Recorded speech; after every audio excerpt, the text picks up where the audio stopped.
Hello, I'm Ted Turner, and welcome to Ted Turner's Colorized Classics. What's going on, everybody? It's your main man back on the scene with another video.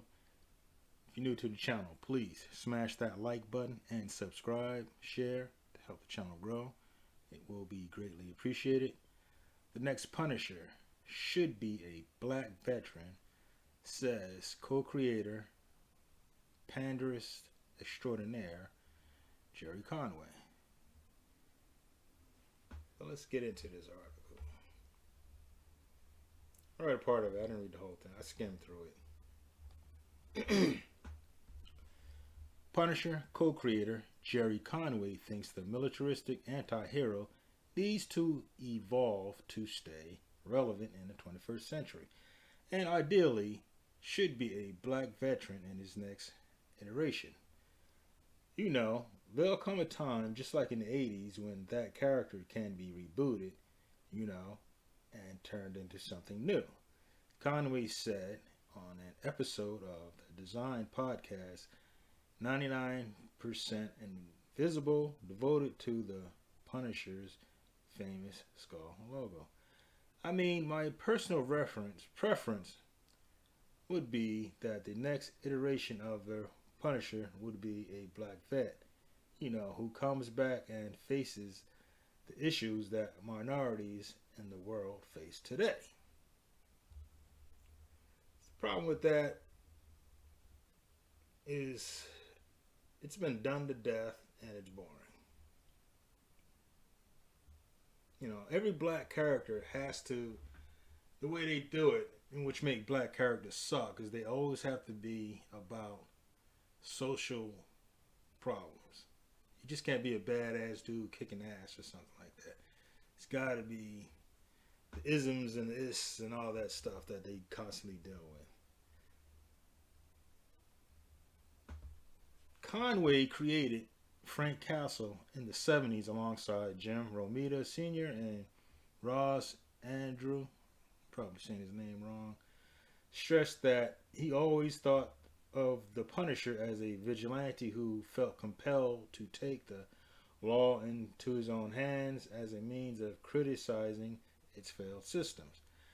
After all, he had been spun out of the frustrations that Conway and his fellow creators felt towards U.S. involvement in the Vietnam War.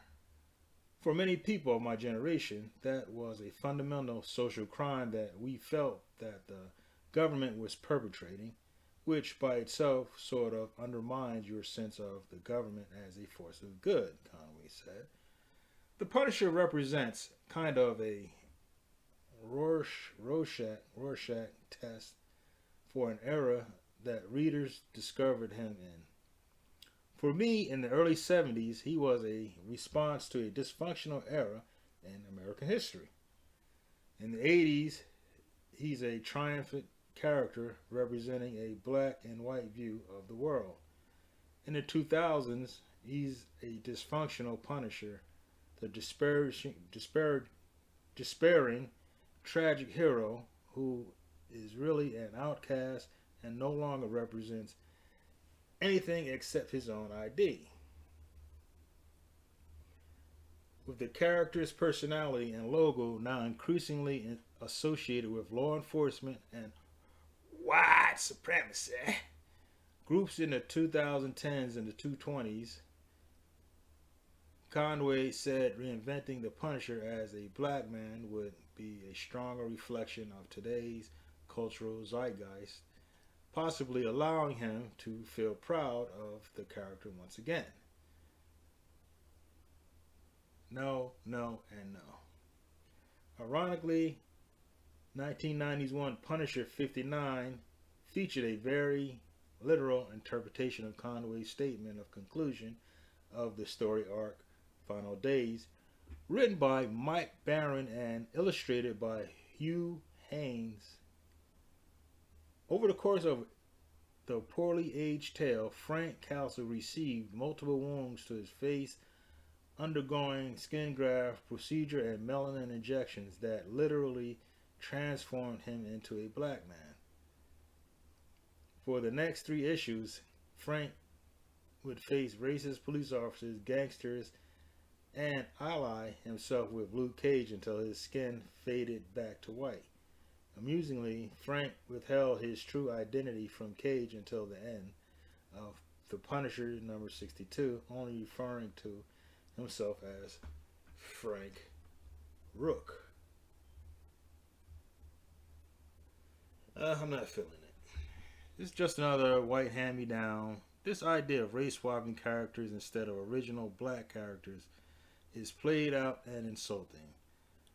There are plenty of black characters that exist, but they don't want to use them. They don't want to hire black content creators because they're not interested in putting brothers to work. Just more of the same old tired pandering and symbolism that the extreme left, the so-called woke, like to push. Forget Black Lives Matter. Black dollars matter. Show me the money.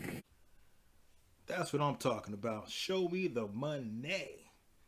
This craziness is not going to stop until the financial losses are catastrophic. These lames can keep their colorized Punisher and shove it. Anyways, guys, I'm going to wrap this up and I will talk to you later. Peace out.